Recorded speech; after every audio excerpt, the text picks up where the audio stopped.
Well, Gemini, this is a very active week for you, and it could be combustible. So we're going to get into it. Gemini, this is your week ahead astrology forecast for it's March 16th to the 22nd, which includes a new moon and a whole heck of a lot of transits. So this is going to cover all the major planetary aspects and planets and transits that are going to interact and really impact your natal sun. So Gemini, how do I know where your natal sun is? I don't, but you do. And so I'm going to divide the Gemini zodiac territory up into 3 groups of 10, which are called decans, 3 groups of 10. Decant 1 is Gemini 1. That is anybody who was born or has their natal sun between 0 and 10 degrees Gemini, usually those Geminis who are born in May. And then we have Gemini 2, which is your second decant, anybody whose natal sun is positioned somewhere between 10 and 20 degrees Gemini. And then Gemini 3 will be anybody whose natal sun is positioned somewhere between 20 and 30 degrees Gemini. This will help you understand, help me be more accurate when I tell you how the different interactions in the sky are impacting you, because aspects change over 25 degrees, 20, 30 degrees. So those Geminis who are born in the beginning of Gemini season are not going to be impacted the same way as those born at the end of Gemini season. That's about 30 degrees right there. And that's the difference between a sextile and a square, or a square and a trine. And if you know anything about astrology, you know that those are very different effects. They have very different effects on you. So I'm going to go through Gemini and let you know how all of these planetary aspects and transits are directly impacting your natal sun. But we're going to start most broadly, and we're going to start off with Mercury, because Mercury kind of impacts you all. It is your ruling dignitary, and wherever it is going to have some sort of impact on you. Mercury right now, as I speak to you and record this video, is in Aries. And no, it's in Pisces. Now, it isn't uncomfortable in Pisces. It's at its detriment in Pisces, because it doesn't speak that way. It doesn't communicate underwater, right? So, but it's very vulnerable right now, which means there's a lot for it to learn. And if you've been getting a lot of dreams, listen to them, because this is the way you're communicating with yourself now. Instead of logic, it's coming through subjectivity and dreams. There could be a lot of more psychic and intuitive nuances to the way that you communicate and pick up on things. Listen to them, trust them, because Mercury's position in Pisces will impact you that way. Overall, if your head's felt a little bit muddled and a little bit foggy, it's because Mercury is in Pisces. But Mercury is not just in Pisces. It is conjunct the Sun and conjunct Neptune in Pisces. And this is major distraction if you're trying to get it to work logically. But absolute blessing if you allow it to be what it is, which is basically creative genius. It's the ability to articulate and put purpose to. So the purpose is the sun. The creativity is Neptune, and the sun is very creative energy too. But the sun is more what you do with your creativity, and Mercury is there to make sense out of it all. So please, please, whatever dreams you're having, write them down and believe in the inspiration that you are experiencing this week, and that will impact all of you. Mercury on Sunday moves into Aries, and it changes completely. Mercury in Aries is quick to speak, quick to talk, blunt, and sometimes so forward that people think you're angry even when you're not. So there is a sense of it moves a lot quicker, it thinks a lot quicker, it doesn't think very deep. So you might have to slow yourself down a little bit for the next 3 weeks, just to sort of catch your breath before you make decisions too quickly or too spontaneously. But that's basically, the mind is all of a sudden, it goes from this slow motion, right, to fast forward. That's kind of what happens. And it's coming through the birth canal. Any transit between, for me, I call it the birth canal between Pisces and Aries. It's when something comes out of concept and into reality. So you may have stewed on your ideas long enough, and now it's time to just let them become real and spit them onto that piece of paper. And I think so much creativity and energy has built up with Mercury conjunct the Sun, conjunct Neptune, that all these ideas might just fall onto the paper, especially come Sunday, Monday. Mercury by Tuesday, the 24th, is going to be conjunct not so much Neptune anymore, but definitely still the sun and the moon.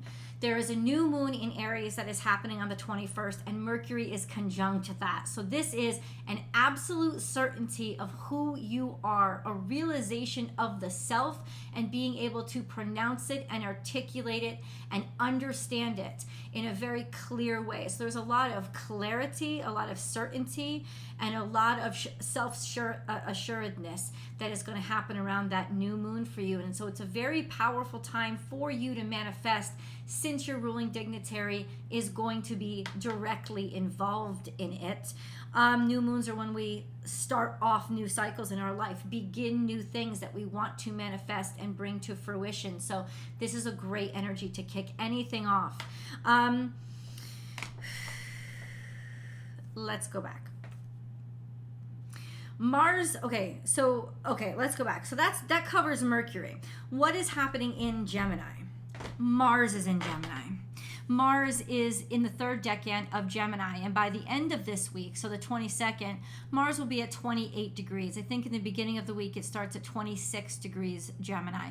And it'll be at the end of this week, it'll be at 28 degrees, which actually puts it in terms of the measurements in a grand trine with the South Node in Scorpio, which is at 4 degrees South Node, 4 degrees Scorpio, and Saturn, which is at 1 degree Pisces. What does this mean?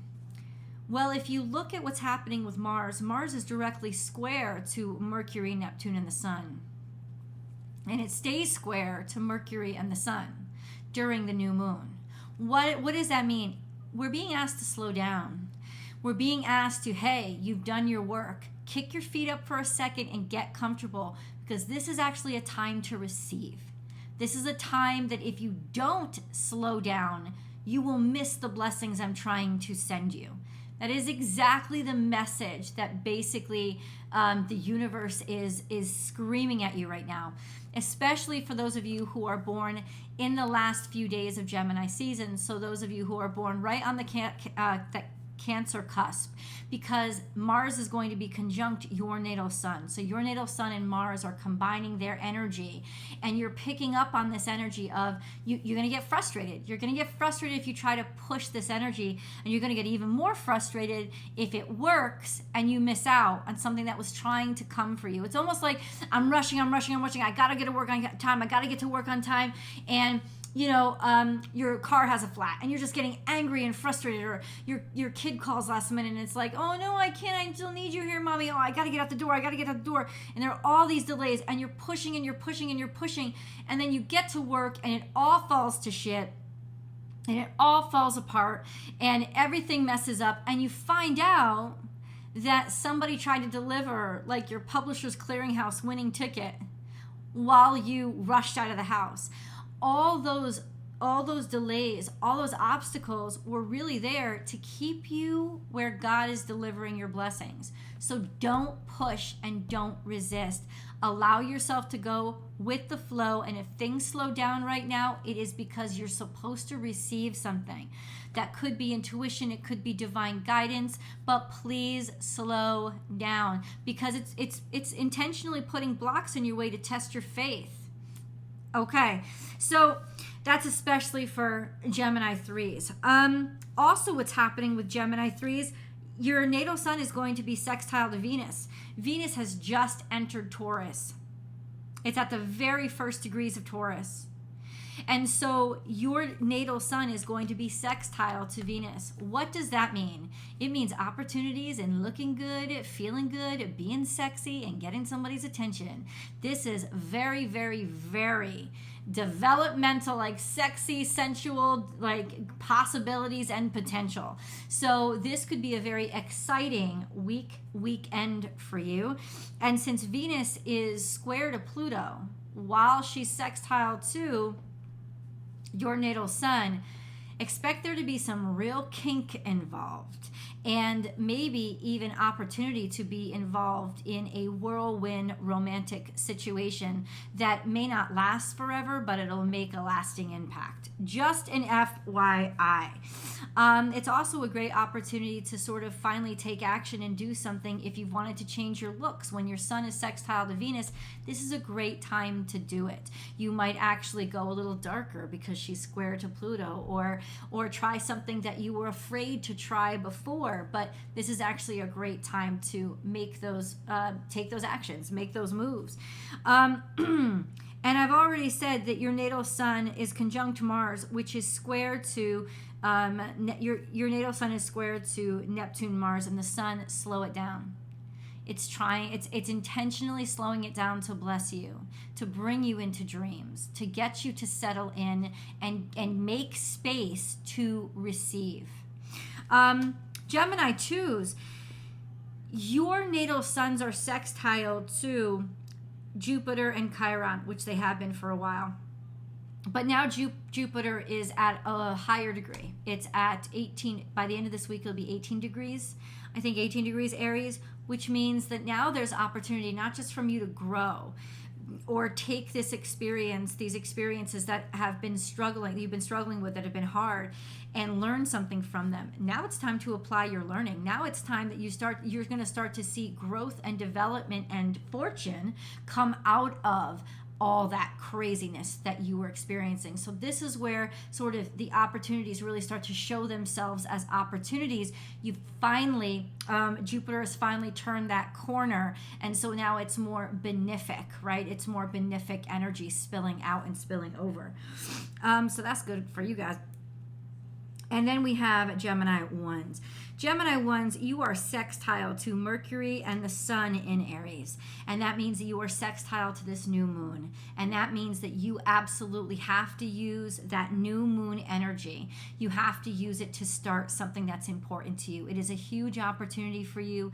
It is brand new. It may take until next year to get here, but it will get here if you start it. And you will have the words and the certainty and self-assuredness, since that also means that Mercury is sextile to your natal sun and the sun is sextile to your natal sun. You'll have that certainty, you'll have that confidence, and you'll have that courage to start something. Please start something. Do it. Do it. Whatever it is that you have been thinking about, whatever it is that you've been inspired by, especially over these last few weeks when Mercury was in Pisces. Especially you guys must start something on this new moon. I love you guys so much. Trust the universe this week, trust the inspiration, and trust the slowing down. You're going to receive some blessings. I love you guys so much. Please remember to subscribe to this channel and ring that notification bell so that you know when I upload your favorite content. Gemini content comes out every single Thursday. Help this channel out and give this video a thumbs up. Maybe share it on your social media networks. And please do join me for the Gemini Week Ahead Tarot card reading to see what other messages come out for you guys. I love you so much, and I will talk to you next week. Bye, Gemini.